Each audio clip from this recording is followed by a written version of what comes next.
You or somebody that you view as very special, significant, or close to you being that retractor, that person who is kind of pulling back.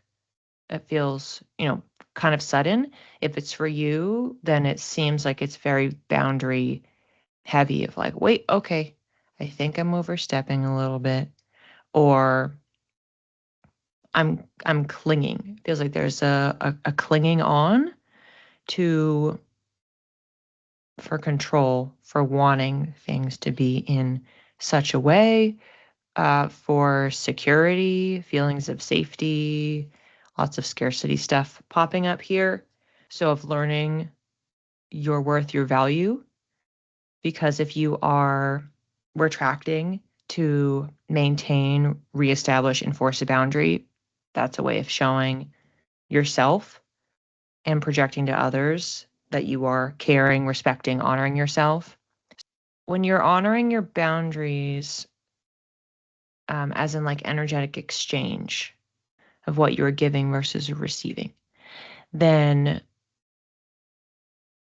that's honoring a thing that is outside of you, that is abstract, like it's related to you, but it's not you. So there is that other piece that you are also literally honoring yourself, not like this thing that we can make up. So we can decide this is what a boundary is. Like that comes from a choice that we are making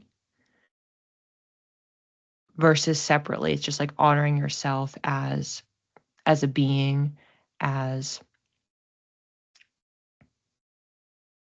I just keep getting visuals of things about like a body of light or a star or something as representing like who we are and how we are shining and glowing. I keep seeing that word glowing.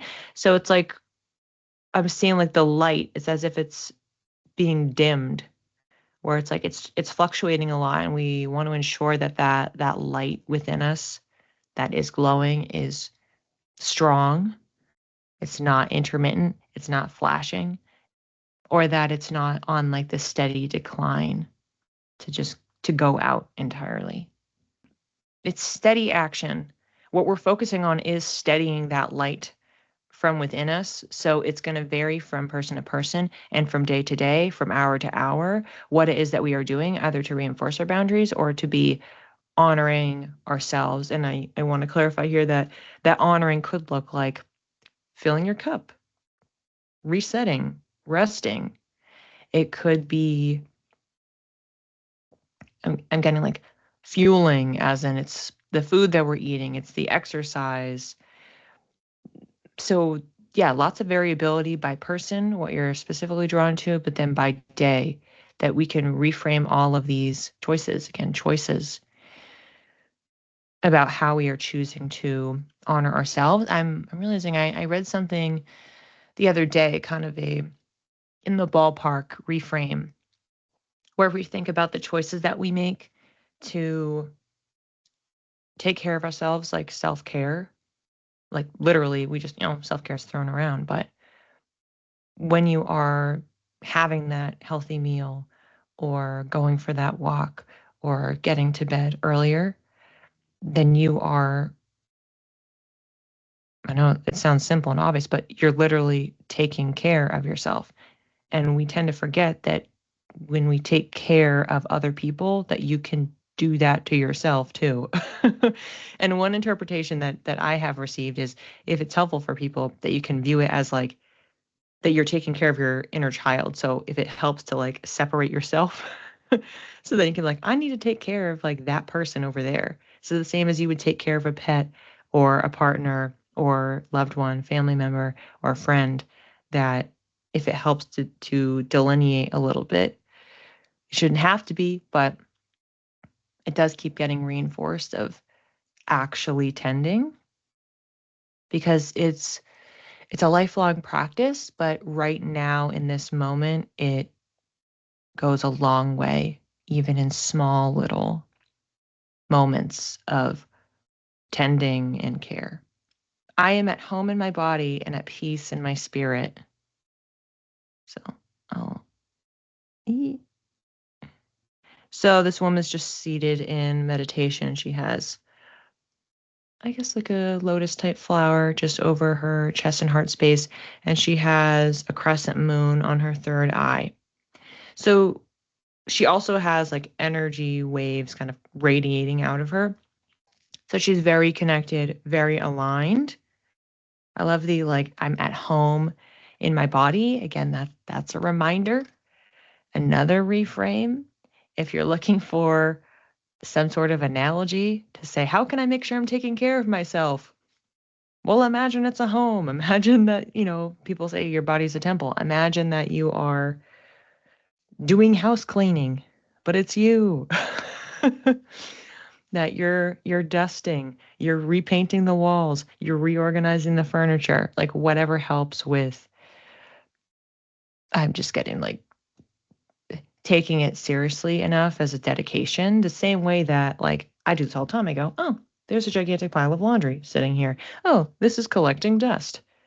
I should do something about that. That we have to view ourselves that way, that we do those checks and we do that tending, that care.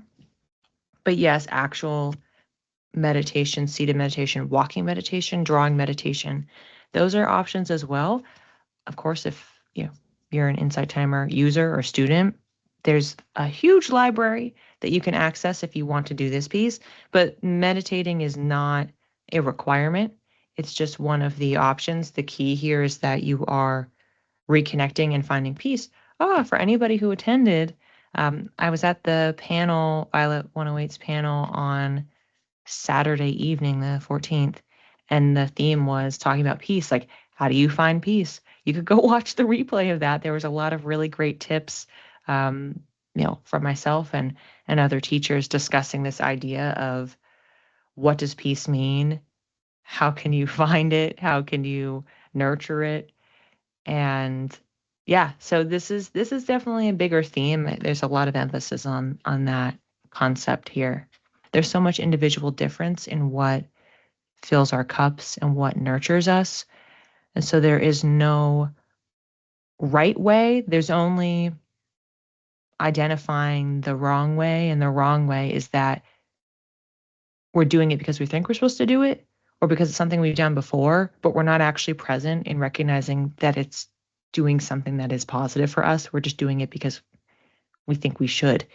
And so then we're missing that it's not having this effect. And that's what we want to look out for, to be like, okay, wait, maybe I should try something different. That's what we want to pay attention to. For this one, I'm seeing a lot of papers being shuffled, moved around, stacked, restacked. Kind of, when you straighten the pile out, you do one of those. I'm seeing that type of a visual. Definitely creating order, getting streamlining. Is it about efficiencies? Yeah, efficiencies.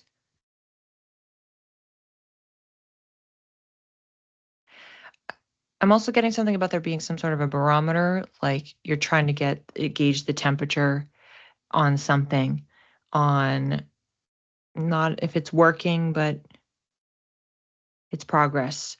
So now we have a visual here of it's something in an oven. So if you have like a meat thermometer or something, so you're cooking that meal, let's just call it a pot roast or something. It's in the oven. We have to check the internal temperature to know that it's safe to take out to actually eat, or so that you don't overcook it, because it needs time to rest. So that is a bit of what we're doing. We're getting that little thermometer. We're checking because we want to see, like, is it ready? So I'm just seeing the visual of like ready, not ready, ready, not ready. This is a bit outside of us. It's something that we are contributing to, that we are overseeing, we are involved in, but it's not that it's us. We're not self-monitoring. The consistent story that I'm hearing and that I am living is my to-do list is too long. Too many things I'm juggling. Other people's needs or projects or work. And this is a pattern that's repeating over and over and over again. And it's been sustained for really the bulk of 2026. So for the last several months, And so there's a lot of burnout, near burnout, people shutting down constantly or needing to like entirely turn off and block stuff out because there's a lot of overwhelm and exhaustion. So are we ready or not ready to stop maybe doing something or to make that change, that adjustment? Are we ready or not ready to launch something that may help with some of that, or just in general? Like the thing, maybe if it's work, it's something that we've been working on. Is it ready or not ready to come out of the oven? And then it can move on to the next step and get served. And then now we're not worrying about the monitoring and the cooking and all of the prep that had come before then, before it got in the oven. We had to do a lot of steps and, you know, what are you going to make? Then you have to go to the store and buy it. Then you have to prep all the ingredients. Then you have to, preheat the oven. Then you put it in the oven. So there was all those steps prior to what we're doing now, which is just monitoring what's in the oven. So there's things that came before. There's less steps that will come after, but there's still steps that will come after. So that could be part of the narrative for you, something that this thing that you have been working on or putting energy into and towards.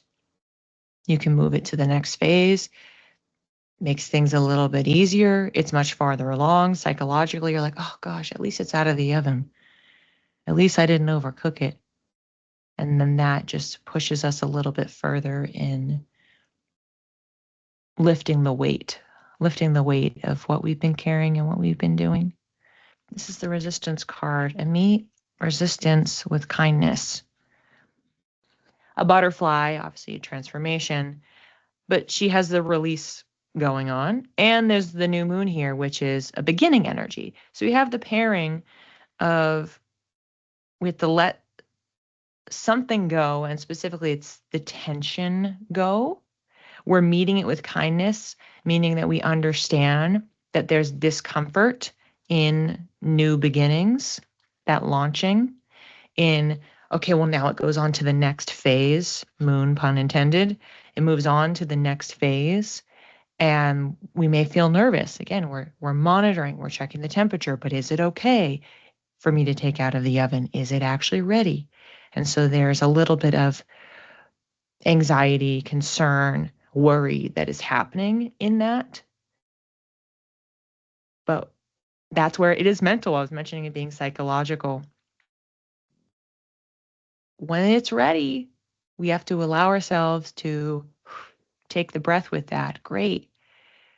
I can move to the next phase. Let me make this more bite size. It's one step at a time. Let me remember all the steps I've already completed. I did a really great job. So that's the kindness, like being kind to ourselves through this process. Do we have any time frame for when the oven? Okay, no, not supposed to look into that.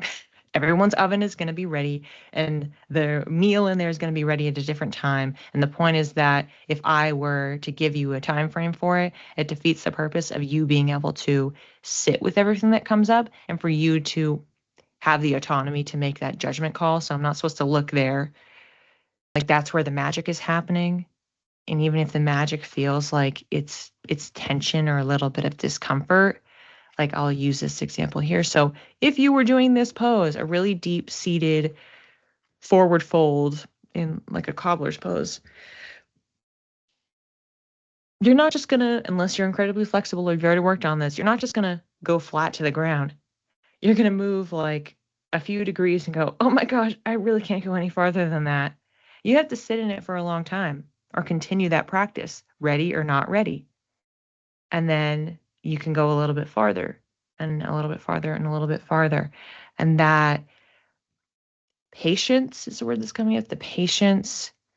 And this really does feel like it also connects to the first reading as well. But the patience, the consistency, the focus on ease, because we have the anxiety, if you will, cropping up, then we're just trying to settle that. We're trying to settle it because it's not going to help. It's like that expression, oh, like a watch pot never boils. It's a bit of that. we're monitoring, we're seeing what's in the oven, but like it's in the oven. All we can do is just check in every once in a while, but like in part, a significant, at least 80% is out of our control because it has to bake. The oven has to do the baking. And we can just do our temperature check. All right, how's it progressing? Great. But then we have to step back and we have to check in on ourselves as far as our mental and emotional state and how we're responding to what is happening over there. For reading number 1, we had this idea of retraction. So it's a sudden withdrawing, pulling back from. And it was coming through that it's either you or some sort of significant person in your life that is doing this. And this is to honor your boundaries and your self-worth. So they can be two separate things. They can also be intertwined. Depends on the specifics of your circumstance. The other visual that came in is that we are a light. It's like we're a glowing orb of light. And if our light is being dimmed through circumstance, if it is flickering, it is unstable, it is inconsistent, we're looking to stabilize that, keep it at a regular glow. So it's not overly intense brightness. It is not dimming, basically sputtering out. It is a glow energy, and that does intrinsically link to that self-worth when we are making regular daily choices to fuel ourselves, to tend to that light. And that can come through the food we eat, exercising. Are we resting? If we're someone who recharges by being in community or talking to other people or learning, self-expression, creativity, art, you can fall anywhere in any of those and some sort of a combination. But we're engaging with those things that are fueling that light. And I gave some examples, if it helps, that you could view that light or that self-care, that tending, if it's hard to just say it's about you, that you could view it as, kind of along with our card, which is the meditate card, I am at home in my body and at peace in my spirit. You could view that light tending as this is an inner child. So as if it's a child, it's somebody else, a pet, someone that you are taking care of, or that it's your home, as it's stated on the card. If your home is a mess, it needs dusting, you need to take the trash out, you need to do your laundry, all of those things, but you just map that onto you as a person. So whatever mental reframing is helpful to support this, the message came through that doing these small daily practices, they are choices. And when you make these choices, they really are a huge, huge benefit in the long run. It also came through that if you wanted to meditate, you could meditate, but it is not required, even though that just came up as an additional option amongst the other ones I had mentioned for refueling. And when it comes down to it, what you're trying to do is find that peace. That brings us into our second reading. And this one, I was talking about like a pot roast or something that's in the oven, something that we are baking. This is a project, something in our life that we have been steadily working on for an extended period of time. There's many steps that have come before the current one. And the current phase is that it's in the oven. It's cooking in the oven. And what we are doing all week long is having our meat thermometer checking, is it ready? Is it not ready? Is it ready? Is it not ready? But there is pressure to that because we don't want to overcook it. We don't want to undercook it. And what's really important is to not get stuck in the mental spiral, not get stuck in the anxiety of, well, I can't mess this up. This is really important. I've spent a long time putting energy and effort into this, or this is really important. This is a big deal. Whether for yourself or for others, for work, for personal. And therefore, what is really essential this week is to, yes, monitor what's going on there, Is it ready? Is it not ready? But then in those gaps that we're checking in on ourselves mentally and emotionally, because if that anxiety is starting to spike, we want to have some sort of a balm, some sort of a way to reset. And with our card, the resistance card, I meet resistance with kindness, that we are kind and compassionate towards ourselves, that we are breathing into the process. We're not going to, in this example, talking about the forward fold, she's not going to be able to fold deeper if she is only tense because she just wants it to work, wants it to work. You have to be able to relax, that there's this 20% that is totally out of your control. And that 20% is significant in that you can find just incremental release through that process and knowing you are getting closer to the next step. At some point, it will be ready. And when it is ready, you take it out of the oven, you set it out to rest, and that becomes the next step. And then there's some more steps after that, but you know what those are. You're psychologically prepared, you're ready, and you have to remind yourself that there's less steps in front of you than you have already taken, less steps than are behind you. And it's really important to honor that, acknowledge that you've put all this work in already. And again, that's trying to be kind and encouraging towards yourself. It may be related to, in this example, the pot roast, or it could be something else. But the thing that you're taking out of the oven, it could be with the launch energy. We have the astrological new year that is happening this week, so it could be that.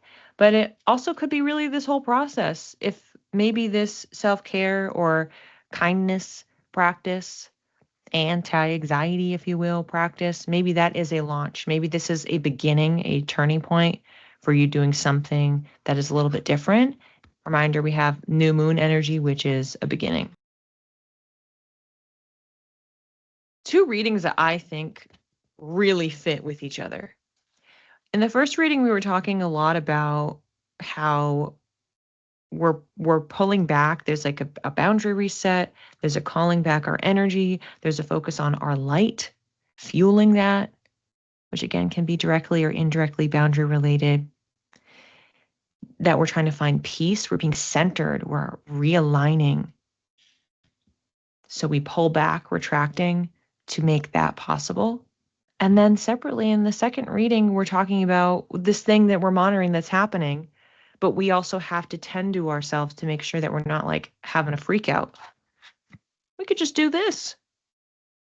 So reading number one can be a really big help to support your process for reading number two. So if you're automatically like, yeah, I really feel like I am in reading number two. I put something in the oven. I've been working on it. I have a lot of energy. I'm feeling stressed about it. There's a lot of pressure. I just want it to be done. You can turn to the practices in the first reading specifically because there was a lot of them that came through to help out and have that support. So that feels like it's honestly a pretty obvious and common manifestation for people that you may just, this like a big chunk of people. It seems like there's at least a third, 30 to 40% of people that are just that exact combo, that you are working with both of them because they pair so well together. And what I also like is what came up in the second reading is complementary to the first reading because there's this emphasis on being kind and acknowledging yourself. And that also could be something that maybe you pull in to that first reading. This is an extra idea that you are using that as a way of calling your energy back, the recognition that part of why you set the boundary or the why behind you honoring yourself is because of what you have given, what you have done, how hard you have worked. So whether we're actively doing this or not, you could extract that lesson to inform if you're sitting more in the first card. That's another way of connecting the two of them. But the other thing, thematically, visually, I have to mention, both of these are very yoga-esque. Not all of the cards in this deck are. There is yoga imagery in here, but the fact that we did have this pairing, they are very similar in nature of what we were discussing for the two readings. And they're in these two seated resting poses. Like, think about it like this. She's seated. She's slightly more cross-legged than cobbler, but the point is, all she would have to do is lean forward. So this can flow directly into this next one. Or that, maybe you're in this pose and then you come to do a reset, like, because this almost could feel like a beginning of a practice pose or an end of practice pose, the same as you have like a shavasana lying down. This is also a really common one for starting or ending a practice. And yeah, you're never gonna like end here. This is always in the middle, which is why it makes sense that for that second reading we're monitoring. This is something that's ongoing, and we're very much in progress here. But there's a backdrop but we can do something new. So that's really what's happening with the second one. For the first one, this is what we're talking about. It was daily. Let me put a small amount of effort in. It could be a small practice. I'm starting and I'm ending. It's about the ritual. It's about the routine. And that's really the difference between the two of them, because for this reading, this isn't about a routine. This is something we have been putting effort into and we will continue to put effort into. And this is the daily practice. And maybe a daily practice for you is a meditation or is a yoga or fitness practice or any of the other many examples that I listed. So that's also a way, if you're trying to figure out the difference between the two readings, that reading number one is much more about the daily practices and how you are maintaining your energy levels, where the second one is more about this thing that you were trying to get done, to manifest, to finalize, to push out. It is a product of your efforts. And that's where they're in totally different lanes, even as we were going through them, we're like, oh, these kind of sound similar. The subject matter is very, very different. The foundation of them is very different, but they do weave together nicely.